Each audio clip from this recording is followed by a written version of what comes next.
A Christmas Tree by Charles Dickens. I have been looking on this evening at a merry company of children assembled round that pretty German toy, a Christmas tree. The tree was planted in the middle of a great round table, and towered above their heads. It was brilliantly lighted by a multitude of little tapers, and everywhere sparkled and glittered with bright objects. There were rosy-cheeked dolls hiding behind the green leaves, and there were real watches, with movable hands at least, and an endless capacity of being wound up, dangling from innumerable twigs. There were French polished tables, chairs, bedsteads, wardrobes, 8-day clocks, and various other articles of domestic furniture, wonderfully made in tin at Wolverhampton, perched among the boughs as if in preparation for some fairy housekeeping. There were jolly, broad-faced little men, much more agreeable in appearance than many real men, and no wonder, for their heads took off and showed them to be full of sugar plums. There were fiddles and drums. There were tambourines, books, work-boxes, paint-boxes, sweetmeat boxes, peep-show boxes, and all kinds of boxes. There were trinkets for the elder girls, far brighter than any grown-up gold and jewels. There were baskets and pin-cushions in all devices. There were guns, swords, and banners. There were witches standing in enchanted rings of pasteboard to tell fortunes. There were teetotums, humming-tops, needle-cases, pen-wipers, smelling bottles, conversation cards, bouquet-holders, real fruit, made artificially dazzling with gold leaf, imitation apples, pearls, and walnuts crammed with surprises. In short, as a pretty child before me delightedly whispered to another pretty child, her bosom friend, there was everything and more. This motley collection of odd objects, clustering on the tree like magic fruit, and flashing back the bright looks directed towards it from every side, some of the diamond eyes admiring it were hardly on a level with the table, and a few were languishing in timid wonder on the bosoms of pretty mothers, aunts, and nurses, made a lively realization of the fancies of childhood, and set me thinking how all the trees that grow, and all the things that come into existence on the earth, have their wild adornments at that well-remembered time. Being now at home again, and alone, the only person in the house awake, my thoughts are drawn back by a fascination which I do not care to resist, to my own childhood. I begin to consider what do we all remember best upon the branches of the Christmas tree of our own young Christmas days, by which we climbed to real life. Straight in the middle of the room, cramped in the freedom of its growth by no encircling walls or soon-reached ceiling, a shadowy tree arises, and looking up into the dreamy brightness of its top, for I observe in this tree the singular property that it appears to grow downward towards the earth, I look into my youngest Christmas recollections. All toys at first, I find. Up yonder, among the green holly and red berries, is the tumbler with his hands in his pockets, who wouldn't lie down, but whenever he was put upon the floor, persisted in rolling his fat body about, until he rolled himself still, and brought those lobster eyes of his to bear upon me, when I affected to laugh very much, but in my heart of hearts was extremely doubtful of him.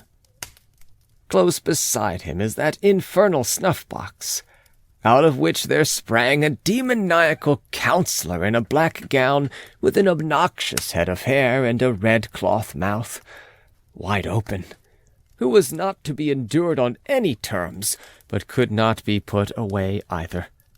For he used suddenly, in a highly magnified state, to fly out of mammoth snuff-boxes in dreams, when least expected. nor is the frog with cobbler's wax on his tail far off, for there was no knowing where he wouldn't jump, and when he flew over the candle and came upon one's hand with that spotted back, red on a green ground, he was horrible. The cardboard lady in a blue silk skirt, who was stood up against the candlestick to dance, and whom I see on the same branch, was milder and was beautiful. But I can't say as much for the larger cardboard man, who used to be hung against the wall and pulled by a string.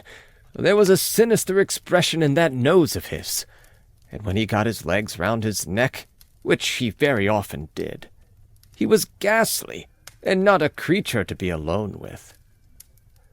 When did that dreadful mask first look at me? Who put it on, and why was I so frightened that the sight of it is an era in my life? It is not a hideous visage in itself. It is even meant to be droll. Why then were its stolid features so intolerable? Surely not because it hid the wearer's face.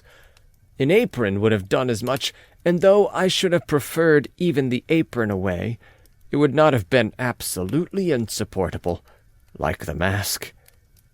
Was it the immovability of the mask?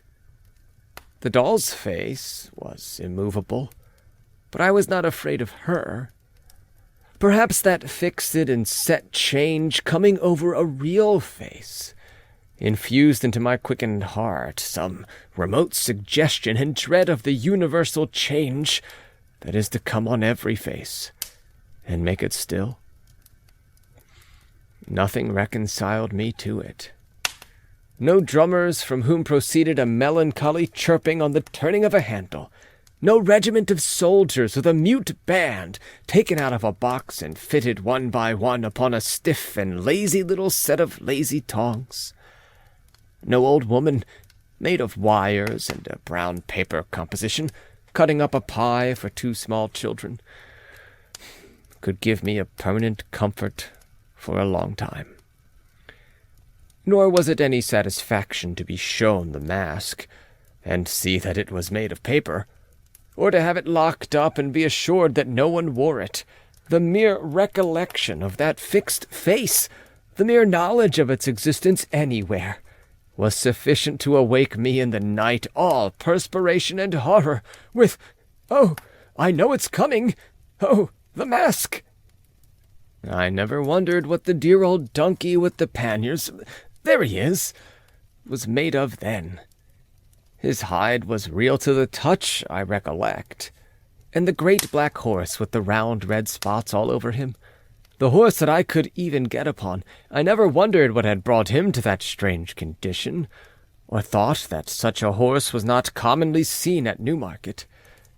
The 4 horses of no colour next to him, that went into the wagon of cheeses, and could be taken out and stabled under the piano, appear to have bits of fur tippet for their tails, and other bits for their manes, and to stand on pegs instead of legs. But it was not so when they were brought home for a Christmas present. They were all right then. Neither was their harness unceremoniously nailed into their chests, as appears to be the case now. The tinkling works of the music cart I did find out to be made of quill, toothpicks, and wire, and I always thought that little tumbler in his shirt-sleeves, perpetually swarming up one side of a wooden frame and coming down head foremost on the other, rather a weak-minded person, though good-natured. But the Jacob's ladder next him, made of little squares of red wood that went flapping and clattering over one another, each developing a different picture, and the whole enlivened by small bells, was a mighty marvel and a great delight. Ah, the doll's house, of which I was not proprietor, but where I visited. I don't admire the Houses of Parliament half so much as that stone-fronted mansion with real glass windows, and doorsteps, and a real balcony, greener than I ever see now, except at watering places, and even they afford but a poor imitation. And though it did open all at once, the entire house front, which was a blow, I admit, as cancelling the fiction of a staircase, it was but to shut it up again, and I could believe.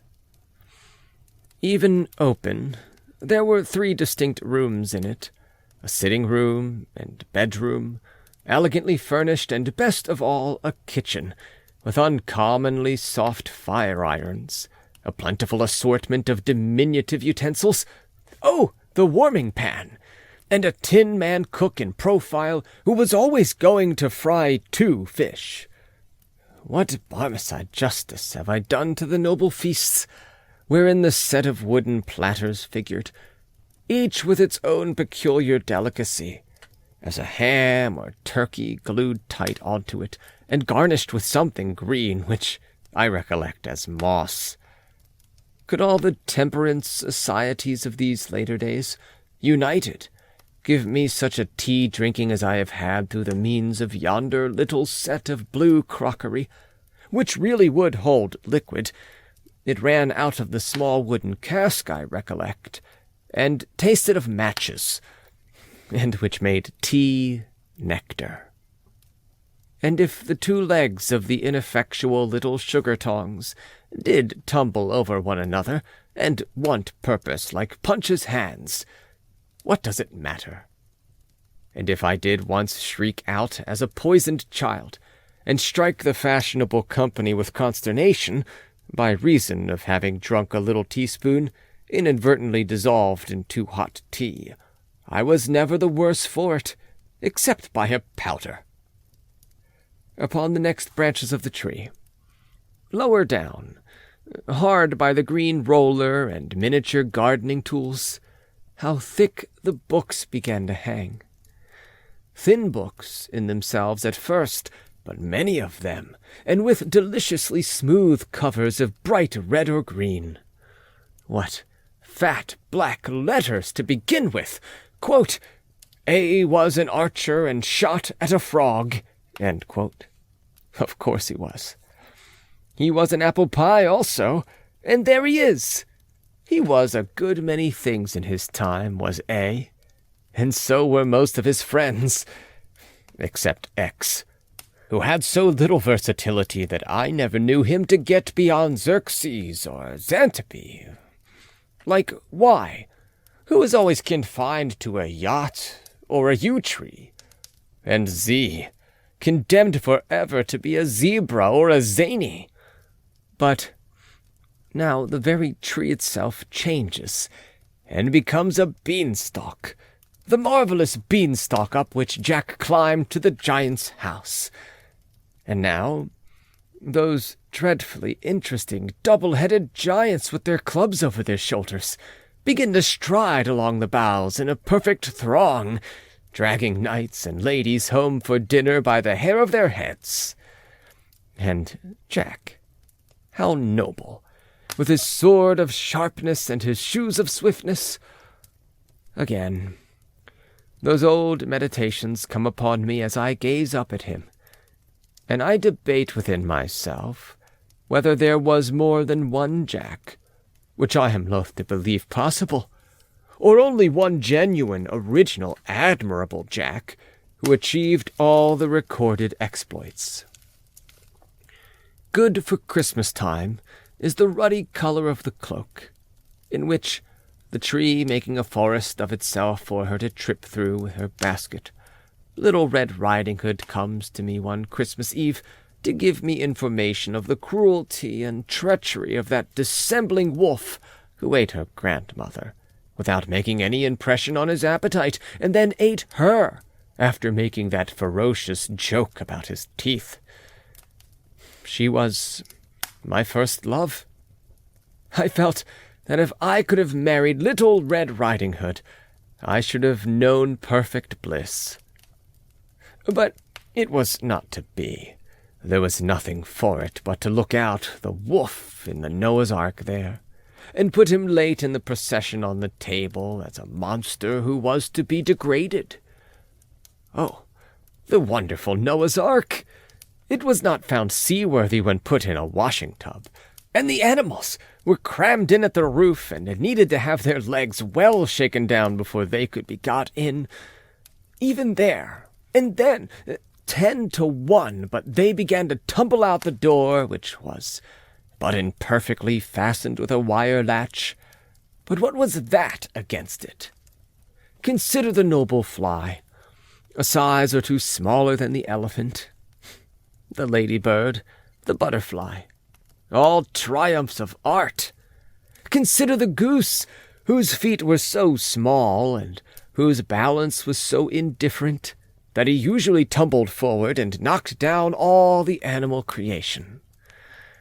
Consider Noah and his family, like idiotic tobacco stoppers, and how the leopard stuck to warm little fingers, and how the tails of the larger animals used gradually to resolve themselves into frayed bits of string. Hush. Again a forest, and somebody up in a tree. Not Robin Hood, not Valentine, not the yellow dwarf. I have passed him and all Mother Bunch's wonders without mention, but an eastern king with a glittering scimitar and turban. By Allah, 2 eastern kings, for I see another looking over his shoulder.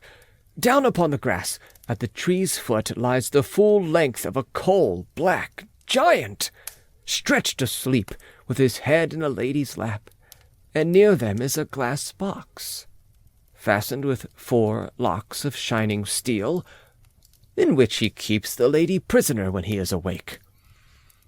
I see the 4 keys at his girdle now.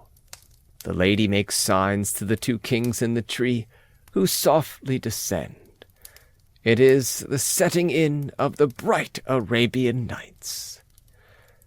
Oh, now all common things become uncommon and enchanted to me. All lamps are wonderful. All rings are talismans. Common flower pots are full of treasure, with a little earth scattered on top. Trees are for Ali Baba to hide in. Beefsteaks are to throw down into the valley of diamonds, that the precious stones may stick to them and be carried by the eagles to their nests, whence the traders with loud cries will scare them. Tarts are made according to the recipe of the vizier's son of Bassorah, who turned pastry cook after he was set down in his drawers at the gate of Damascus. Cobblers are all Mustafas, and in the habit of sewing up people cut into 4 pieces to whom they are taken blindfold. Any iron ring, let into stone, is the entrance to a cave which only waits for the magician and the little fire and the necromancy that will make the earth shake. All the dates imported come from the same tree as that unlucky date, with whose shell the merchant knocked out the eye of the genie's invisible son. All olives are of the stock of that fresh fruit, concerning which the commander of the faithful overheard the boy conduct the fictitious trial of the fraudulent olive merchant.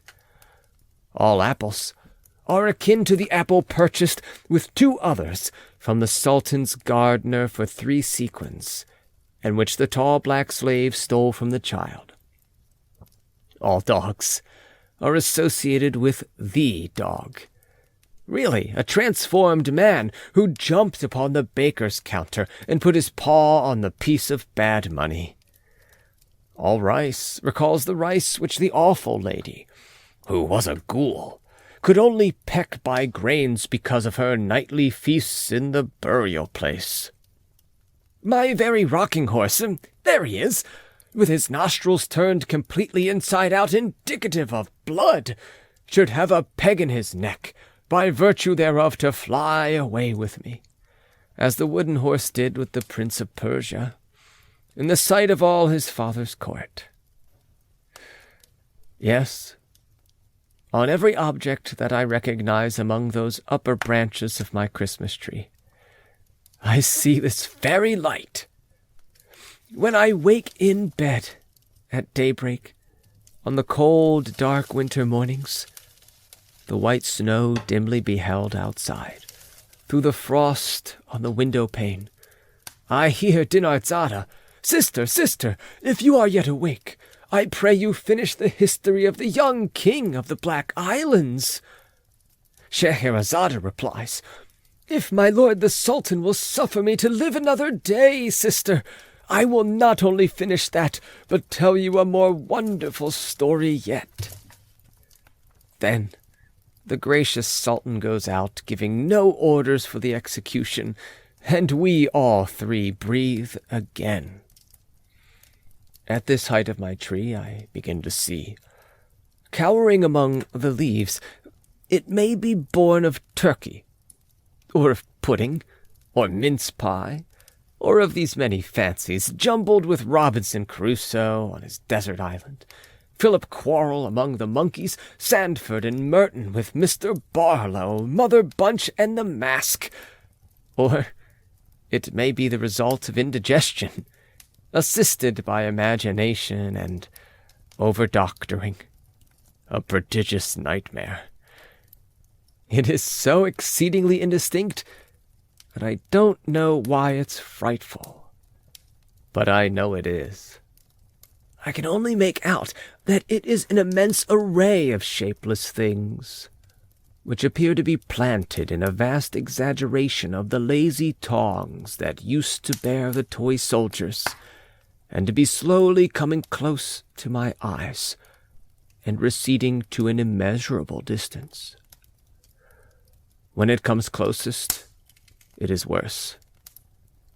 In connection with it I descry remembrances of winter nights incredibly long, of being sent early to bed, as a punishment for some small offense, and waking in 2 hours with a sensation of having been asleep 2 nights, of the laden hopelessness of morning ever dawning, and the oppression of a weight of remorse.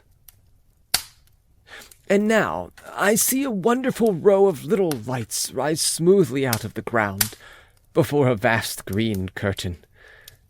Now a bell rings, a magic bell, which still sounds in my ears unlike all other bells, and music plays amidst a buzz of voices and a fragrant smell of orange peel and oil. Anon, the magic bell commands the music to cease, and the great green curtain rolls itself up majestically, and the play begins. The devoted dog of Montargis avenges the death of his master, foully murdered in the forest of Bondy, and the humorous peasant with a red nose and a very little hat, whom I take from this hour forth to my bosom as a friend. I think he was a waiter or an hostler at a village inn, but many years have passed since he and I have met, remarks that the sagacity of that dog is indeed surprising, and evermore this jocular conceit will live in my remembrance, fresh and unfading, overtopping all possible jokes, unto the end of time. Or now, I learn with bitter tears how poor Jane Shore, dressed all in white, and with her brown hair hanging down, went starving through the streets. Or how George Barnwell killed the worthiest uncle that ever man had, and was afterwards so sorry for it that he ought to have been let off. Comes swift to comfort me the pantomime, stupendous phenomenon, when clowns are shot from loaded mortars into the great chandelier, bright constellation that it is, when harlequins, covered all over with scales of pure gold, twist and sparkle like amazing fish, when Pantaloon, whom I deem it no irreverence to compare in my own mind to my grandfather, puts red-hot pokers in his pocket, and cries, "Here's somebody coming," or taxes the clown with petty larceny by saying, "Now I saw you do it," when everything is capable, with the greatest of ease, of being changed into anything, and nothing is, but thinking makes it so. Now, too, I perceive my first experience of the dreary sensation, often to return in afterlife, of being unable, next day, to get back to the dull, settled world, of wanting to live forever in the bright atmosphere I have quitted, of doting on the little fairy, with the wand like a celestial barber's pole, and pining for a fairy immortality along with her. She comes back, in many shapes, as my eye wanders down the branches of my Christmas tree, and goes as often and has never yet stayed by me. Out of this delight springs the toy theater. There it is, with its familiar proscenium, and ladies in feathers in the boxes, and all its attendant occupation with paste and glue and gum and watercolors, and the getting up of the miller and his men, and Elizabeth, or the exile of Serbia. In spite of a few besetting accidents and failures, particularly an unreasonable disposition in the respectable Kelmar and some others, to become faint in the legs and double up at exciting points of the drama, a teeming world of fancy so suggestive and all-embracing that far below it on my Christmas tree I see dark, dirty, real theaters in the daytime, adorned with these associations as with the freshest garlands of the rarest flowers, and charming me yet. But hark! The waits are playing, and they break my childish sleep.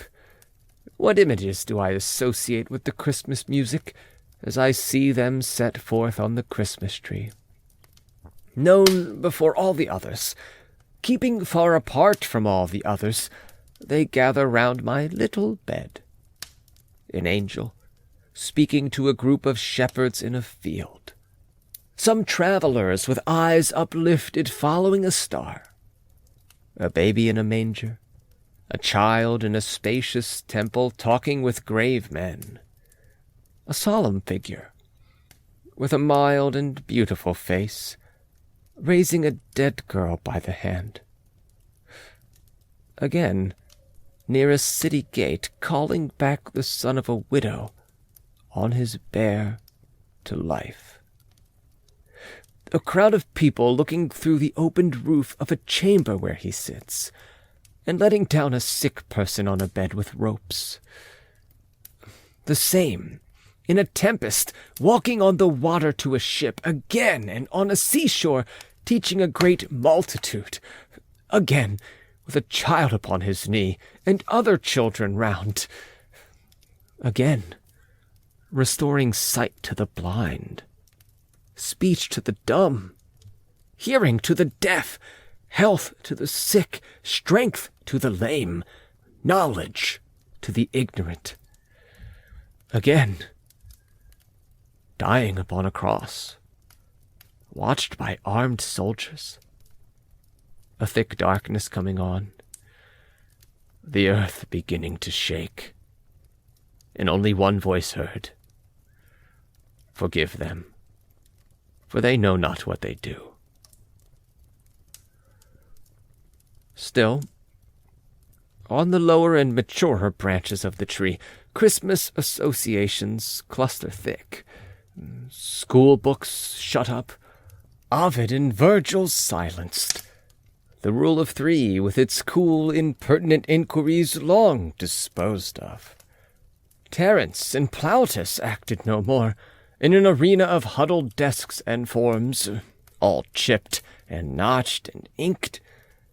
Cricket bats, stumps, and balls left higher up with the smell of trodden grass and the softened noise of shouts in the evening air. The tree is still fresh, still gay. If I no more come home at Christmas time, there will be boys and girls, thank heaven, while the world lasts. And they do. Yonder they dance and play upon the branches of my tree. God bless them, merrily, and my heart dances and plays too. and I do come home at Christmas. We all do, or we all should. We all come home, or ought to come home, for a short holiday, the longer the better, from the great boarding school where we are forever working at our arithmetical slates to take and give a rest. As to going a-visiting, where can we not go, if we will? Where have we not been, when we would, starting our fancy from our Christmas tree? Away into the winter prospect. There are many such upon the tree.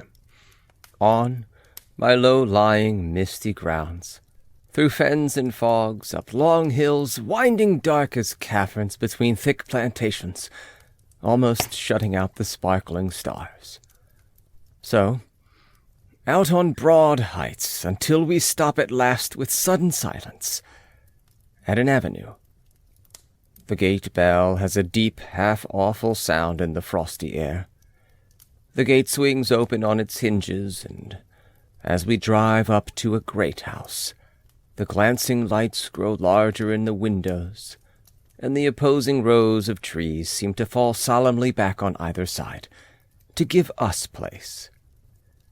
At intervals, all day, a frightened hare has shot across this whitened turf, or the distant clatter of a herd of deer trampling the hard frost has, for the minute, crushed the silence too. Their watchful eyes beneath the fern may be shining now, if we could see them, like the icy dewdrops on the leaves, but they are still, and all is still. And so the lights grow larger, and the trees falling back before us, and closing up again behind us as if to forbid retreat, we come to the house. There is probably a smell of roasted chestnuts and other good comfortable things all the time, for we are telling winter stories, ghost stories, or more shame for us, round the Christmas fire, and we have never stirred except to draw a little nearer to it. But no matter for that. We came to the house, and it is an old house, full of great chimneys where wood is burnt on ancient dogs upon the hearth, and grim portraits, some of them with grim legends too, lower distrustfully from the oaken panels of the walls. We are a middle-aged nobleman, and we make a generous supper with our host and hostess and their guests, it being Christmas time and the old house full of company, and then we go to bed. Our room is a very old room. It is hung with tapestry. We don't like the portrait of a cavalier in green over the fireplace. There are great black beams in the ceiling, and there is a great black bedstead, supported at the foot by two great black figures, who seem to have come off a couple of tombs in the old baronial church in the park, for our particular accommodation. But we are not a superstitious nobleman, and we don't mind. Well, we dismiss our servant, lock the door, and sit before the fire in our dressing-gown, musing about a great many things. At length we go to bed. Well, we can't sleep. We toss and tumble and can't sleep. The embers on the hearth burn fitfully and make the room look ghostly. We can't help peeping out over the counterpane at the two black figures and the cavalier. That wicked-looking cavalier in green. In the flickering light they seem to advance and retire, which, though we are not by any means a superstitious nobleman, is not agreeable. Well, we get nervous, more and more nervous. We say, "This is very foolish, but we can't stand this. We'll pretend to be ill and knock up somebody." Well, we are just going to do it when the locked door opens, and there comes in a young woman, deadly pale, and with long fair hair, who glides to the fire, and sits down in the chair we have left there, wringing her hands. Then we notice that her clothes are wet. Our tongue cleaves to the roof of our mouth, and we can't speak. But we observe her accurately. Her clothes are wet. Her long hair is dabbled with moist mud. She is dressed in the fashion of 200 years ago. And she has at her girdle a bunch of rusty keys. Well, there she sits, and we can't even faint. We are in such a state about it. Presently she gets up and tries all the locks in the room with the rusty keys, which won't fit one of them. Then she fixes her eyes on the portrait of the Cavalier in green and says in a low, terrible voice, "The stags know it." After that, she wrings her hands again, passes the bedside, and goes out at the door. We hurry on our dressing gown, seize our pistols. We always travel with pistols, and are following when we find the door locked. We turn the key, look out into the dark gallery. No one there. We wander away and try to find our servant. Can't be done. We pace the gallery till daybreak, then return to our deserted room, fall asleep, and are awakened by our servant. Nothing ever haunts him, and the shining sun. Well, we make a wretched breakfast, and all the company say we look queer. After breakfast we go over the house with our host, and then we take him to the portrait of the Cavalier in green, and then it all comes out. He was false to a young housekeeper once attached to that family, and famous for her beauty, who drowned herself in a pond, and whose body was discovered after a long time, because the stags refused to drink of the water.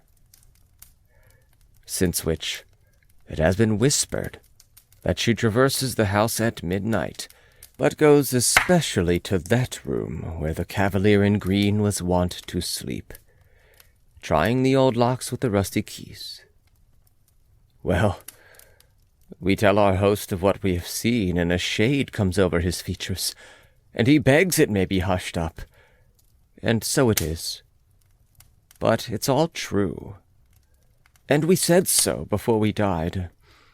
We are dead now, to many responsible people. There is no end to the old houses, with resounding galleries and dismal state bedchambers, and haunted wings shut up for many years, through which we may ramble, with an agreeable creeping up our back, and encounter any number of ghosts. But it is worthy of remark, perhaps, reducible to a very few general types and classes, for ghosts have little originality, and walk in a beaten track. Thus it comes to pass that a certain room in a certain old hall, where a certain bad lord, baronet, knight, or gentleman shot himself, has certain planks in the floor from which the blood will not be taken out. You may scrape and scrape, as the present owner has done, or plane and plane, as his father did, or scrub and scrub as his grandfather did, or burn and burn with strong acids as his great-grandfather did, but there the blood will still be, no redder and no paler, no more and no less, always just the same. Thus, in such another house there is a haunted door that never will keep open, or another door that never will keep shut, or a haunted sound of a spinning wheel, or a hammer, or a footstep, or a cry, or a sigh, or a horse's tramp, or the rattling of a chain. Or else there is a turret clock, which at the midnight hour strikes 13 when the head of the family is going to die, or a shadowy, immovable black carriage, which at such a time is always seen by somebody, waiting near the great gates in the stable-yard. Or thus it came to pass how Lady Mary went to pay a visit at a large wild house in the Scottish Highlands, and being fatigued with her long journey, retired to bed early, and innocently said next morning at the breakfast table, "How odd to have so late a party last night in this remote place, and not to tell me of it before I went to bed." Then everyone asked Lady Mary what she meant. Then Lady Mary replied, "Why, all night long the carriages were driving round and round the terrace underneath my window." Then the owner of the house turned pale, and so did his lady, and Charles Macdoodle of Macdoodle signed to Lady Mary to say no more, and everyone was silent.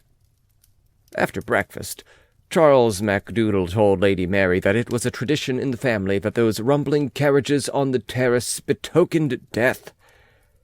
And so it proved, for 2 months afterwards, the lady of the mansion died. And Lady Mary, who was a maid of honor at court, often told this story to the old Queen Charlotte, by this token that the old king always said, "Hey, what, ghosts, no such thing, no such thing," and never left off saying so until he went to bed. Or a friend of somebody's, whom most of us know, when he was a young man at college, had a particular friend with whom he made the compact that, if it were possible for the spirit to return to this earth after its separation from the body, he of the twain who first died should reappear to the other. In course of time this compact was forgotten by our friend, the two young men having progressed in life, and taken diverging paths that were wide asunder. But one night, many years afterwards, our friend being in the north of England and staying for the night in an inn on the Yorkshire moors, happened to look out of bed, and there, in the moonlight, leaning on a bureau near the window, steadfastly regarding him, saw his old college friend. The appearance being solemnly addressed, replied in a kind of whisper, but very audibly, "Do not come near me. I am dead. I am here to redeem my promise. I come from another world, but may not disclose its secrets." Then, the whole form becoming paler, melted, as it were, into the moonlight, and faded away. Or there was the daughter of the first occupier of the picturesque Elizabethan house, so famous in our neighborhood. You have heard about her? No, why, she went out one summer evening at twilight when she was a beautiful girl, just 17 years of age, to gather flowers in the garden, and presently came running, terrified, into the hall to her father, saying, "Oh, dear father, I have met myself." He took her in his arms and told her it was a fancy. But she said, "Oh, no, I met myself in the broad walk, and I was pale and gathering withered flowers, and I turned my head and held them up." And that night she died. And a picture of her story was begun, though never finished, and they say it is somewhere in the house to this day with its face to the wall. Or the uncle of my brother's wife was riding home on horseback one mellow evening at sunset, when in a green lane close to his own house he saw a man standing before him in the very center of a narrow way. "Why does that man in the cloak stand there?" he thought. "Does he want me to ride over him?" But the figure never moved. He felt a strange sensation at seeing it so still, but slackened his trot and rode forward. When he was so close to it as almost to touch it with his stirrup, his horse shied, and the figure glided up the bank in a curious, unearthly manner, backward, and without seeming to use its feet, and was gone. The uncle of my brother's wife exclaiming, "Good heaven, it's my cousin Harry from Bombay!" put spurs to his horse, which was suddenly in a profuse sweat, and wondering at such strange behavior, dashed round to the front of his house. There he saw the same figure, just passing in at the long French window of the drawing-room, opening on the ground. He threw his bridle to a servant and hastened in after it. His sister was sitting there alone. "Alice, where's my cousin Harry?" "Your cousin Harry, John?" "Yes, from Bombay. I met him in the lane just now, and saw him enter here this instant." Not a creature had been seen by anyone, and in that hour and minute, as it afterwards appeared, this cousin died in India. Or it was a certain sensible old maiden lady who died at 99 and retained her faculties to the last, who really did see the orphan boy, a story which has often been incorrectly told, but of which the real truth is this, because it is, in fact, a story belonging to our family, and she was a connection of our family. When she was about 40 years of age, and still an uncommonly fine woman, her lover died young, which was the reason why she never married, though she had many offers. She went to stay at a place in Kent, which her brother, an Indian merchant, had newly bought. There was a story that this place had once been held in trust by the guardian of a young boy, who was himself the next heir, and who killed the young boy by harsh and cruel treatment. She knew nothing of that.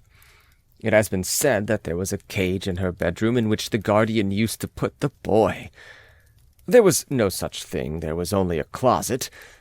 She went to bed, made no alarm whatever in the night, and in the morning said composedly to her maid when she came in, "Who is the pretty forlorn-looking child who has been peeping out of that closet all night?" The maid replied by giving a loud scream and instantly decamping. She was surprised, but she was a woman of remarkable strength of mind, and she dressed herself and went downstairs and closeted herself with her brother. "Now, Walter," she said, "I have been disturbed all night by a pretty forlorn-looking boy, who has been constantly peeping out of that closet in my room, which I can't open. This is some trick." "I am afraid not, Charlotte," said he, "for it is the legend of the house. It is the orphan boy. What did he do?" "He opened the door softly," said she, "and peeped out. Sometimes he came a step or two into the room. Then I called to him to encourage him, and he shrunk and shuddered and crept in again and shut the door." "The closet has no communication, Charlotte," said her brother, "with any part of the house, and it's nailed up." This was undeniably true, and it took 2 carpenters a whole forenoon to get it open for examination. Then she was satisfied that she had seen the orphan boy. But the wild and terrible part of the story is that he was also seen by 3 of her brother's sons in succession, who all died young. On the occasion of each child being taken ill, he came home in a heat 12 hours before and said, "Oh, mamma, he had been playing under a particular oak tree in a certain meadow with a strange boy, a pretty forlorn-looking boy, who was very timid and made signs." From fatal experience, the parents came to know that this was the orphan boy, and that the course of that child whom he chose for his little playmate was surely ruin. Legion is the name of the German castles, where we sit up alone to wait for the spectre,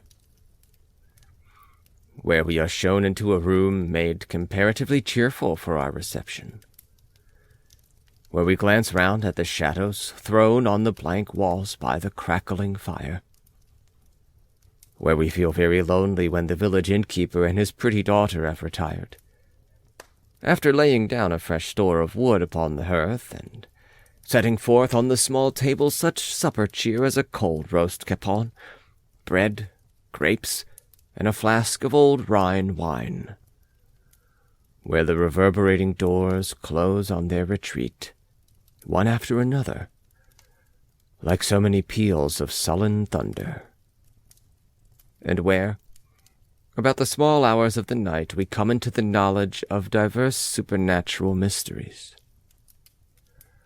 Legion is the name of the haunted German students, in whose society we draw yet nearer to the fire, while the schoolboy in the corner opens his eyes wide and round, and flies off the footstool he has chosen for his seat when the door accidentally blows open.